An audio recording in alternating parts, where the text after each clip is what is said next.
আর কথায় কথায় বলে বেদাত, কথায় কথা কি বলে। আজকে বেদাতের ব্যাখ্যার মধ্যে যাই, আগে বেদাত ঠিক করি, তার ঠিক আছে কিনা দেখে।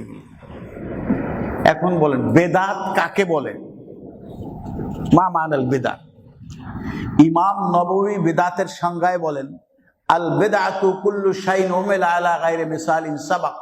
বেদাত হচ্ছে শরীয়তের পরিভাষায় ওই কাজকে বলে যেটার পূর্বের কোনো কিছু অনুসরণ ছাড়া নতুন করে ইসলামের মধ্যে প্রবেশ করানো হয়েছে। এর মূল কথাটা বেদাতের।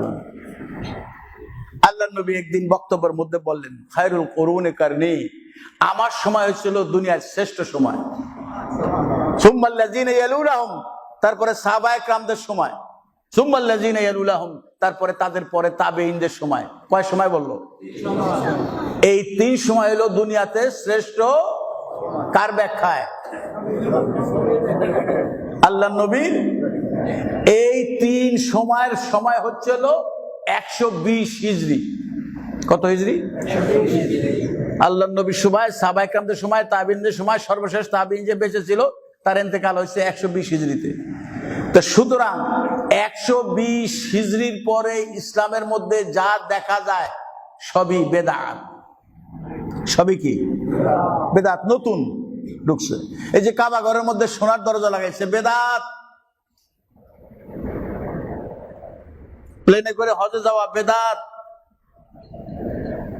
আল্লাহ কোরআনে বলেন, ওয়ানজিল লিন-নাস ফিল হাজ্জি ইয়াতুকা রিজালান ওয়া আলা কুল্লি দামিরিন মিন কুল্লি ফাজ্জিন আমিক। আপনি হজের ঘোষণা দেন, লোকরা পায়ে হেঁটে উটের পিঠে চড়ে হজে আসবে। একজন পায়ে হেঁটে যায় না, উটের পিঠে চড়ে যায় না, যায় কিসে? এগুলি 120 হিজরির মধ্যে ছিল না। মসজিদের মধ্যে এসি লাগানো, বেদাত। মসজিদের মধ্যে মাইক লাগানো, এই যে মাইকে ওয়াজ করতেছি, বেদাত। মসজিদের ইমামতি কইরা, খতিবগিরি কইরা পয়সা নেওয়া, বেদাত। ওয়াজ মাহফিল কইরা পয়সা নেওয়া, বেদাত।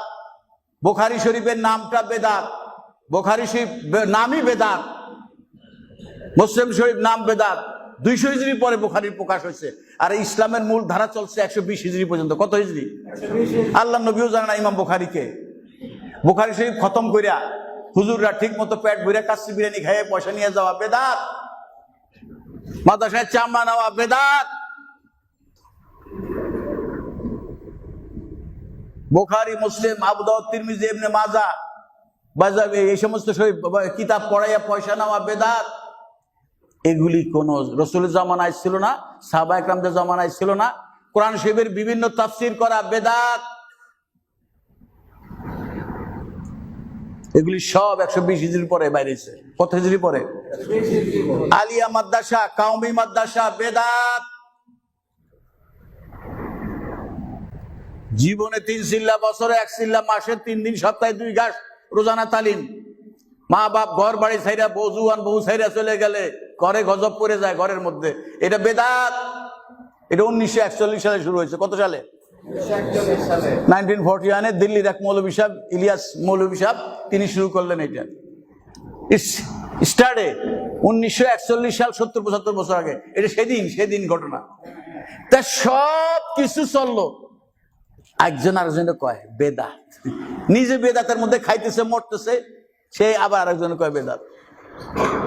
আছে কি না এরকম? চ্যালেঞ্জ করলাম, if you feel any contradiction, আমি ইসলামিক ফাউন্ডেশনের গভর্নর, সমস্ত আলেমদের ইন্টারভিউ নেই। কোন ইমাম ইসলামিক ফাউন্ডেশনের শিক্ষক নিলে, সবকিছু, বাইতুল মুকাররমের ইমাম নিলে সেই ইন্টারভিউ বোর্ডে আমি চেয়ারম্যান থাকি। আমি সেই কথা বলছি, অথরিটি নিয়ে কথাবার্তা বলতেছি, বলুক। সব বেদাত চললো, কয় মিলাদ বেদাত। আছে কি না এই টাইপের? এই মগা মৌলবী ও কোরআন হাদিসই বুঝে নাই নিষেধ কোনটা। এই ফেতরা খাওয়া পার্টি, ফেতরার উপরে জীবন কাটায়। আছে কিনা এরকম? সে বুঝে নাই নিষেধ হচ্ছিল। খ্রিস্টানরা যেটা করে, খ্রিস্টানদের একটা দল আছে রোমান ক্যাথলিক, ওরা হযরত ঈসা আলাইহিস সালামকে খোদা বলে। Jesus is god, Jesus is Lord. ওরা 25শে ডিসেম্বর আসলে একদল খোদার জন্মদিন পালন করে, আরবি থেকে যেটা বলে মিলাদুল্লাহ, আল্লাহর জন্মদিন। আল্লাহর কোন জন্ম মৃত্যু এইটা হারাম। খ্রিস্টানদের মধ্যে আরেক দল পালন করে, ঈসা আলাইহিস সালাম যেহেতু বাবা ছিল না, বলে Jesus is the only begotten son of God. ঈসা আলাইহিস সালাম হচ্ছে আল্লাহর একমাত্র জন্ম দেওয়ার সন্তান। ওরা পালন করে মিলাদ ইবনুল্লাহ, আল্লাহর পুত্রের জন্মদিন। দুটেই হারাম, আল্লাহর জন্মদিনও হারাম, আল্লাহর পুত্রের জন্মদিনও। আল্লাহর পুত্র কন্যা আছে নাকি? আর দুনিয়ার মুসলমানরা পালন করে ঈদে মিলাদুন নবীর জন্ম আছে কিনা, নবীর আগমন আছে কিনা। কেন জন্মটা এত আনন্দের সাথে পালন করা হয়? যেহেতু নবীর মৃত্যু নাই, ওফাতুন নবী নাই, নবী রওজা শরীফে জিন্দা, এর জন্য নবীর মৃত্যু দিবস হয় না। ড্যাম ফুল লেখাপড়া করছো, খালি ফেতরা কালেকশনের মধ্যে আসো আর চামড়া কালেকশনের মধ্যে, মশলা তুমি জানো না। কেন নবীর মৃত্যু দিবস হয় না? নবী রওজা শরীফে জিন্দা, দুনিয়ার চকুর অন্তরাল থেকে চলে গেছে, কিন্তু তিনি আমাদের যারা চলে গেছে এরা আলমে বর্জক, কিন্তু নবীর আলমে বর্জক, আম্বিয়াদের আলমে বর্জক আর সাধারণ মোমেন মুসলমানের আলমে বর্জক এক নয়। সাহাবায়ে আমরা জিজ্ঞাসা করলো, ইয়া রাসূলুল্লাহ, আপনার প্রতি যে আমরা দুরূদ সালাম পড়ি, মানুষ মরে গেলে চোখেও দেখে না, কানেও শোনে না, তা আমাদের দুরূদ সালাম কে শুনবে? আল্লাহ নবীকে জিজ্ঞাসা করতেছেন। আল্লাহ নবী পাক জবানে ইরশাদ করলেন, ইন্নাল্লাহা হাররামা আলাল আরদান তাকুলা আসজাদাল আম্বিয়া ফানাবিয়ুল্লাহ হাইন ইউরজাক। আল্লাহ নবীদের শরীরকে মাটিতে খাওয়া হারাম করেছে, নবীরা জীবিত, তাদেরকে রিজিক দেওয়া হচ্ছে।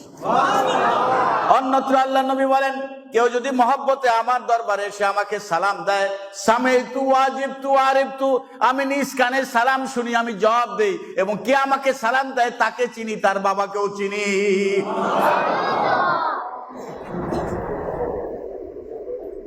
আল্লাহ নবী নিষেধ করলেন কোনটা?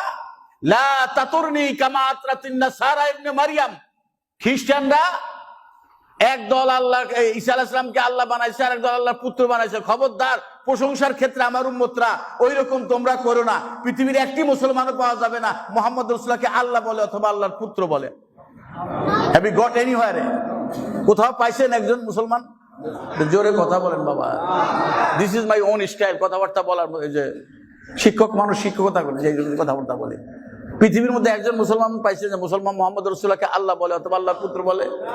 এই জায়গায় আল্লাহ নবী সতর্ক করেছেন, লা তাতুরনি কামা আতরাতিন নাসারা ইবনে মারইয়াম। খবরদার, প্রশংসা করতে করতে খ্রিস্টানদের মতো করো না। একদল আল্লাহ বানাইছে, আল্লাহ আরেকদল আল্লাহর পুত্র বানাইছে। ইন্নী আব্দুল্লাহি ওয়া রাসূলি, আমি আল্লাহর বান্দা এবং তার রাসূল। জোরে বলেন সুবহানাল্লাহ। You must take rubbish out of your head. কোন জায়গার মশলা কোন জায়গা লাগাইছে? কয়েক খ্রিস্টান। আরে আমরা মিলাদুন নবী 12ই রবিউল আউয়াল করি না, 360 দিনে আরবি চন্দ্র মাসে 360 দিনই আমরা মিলাদ মাহফিল করি। It is not we are celebrating on the only 12 Rabiul Awal.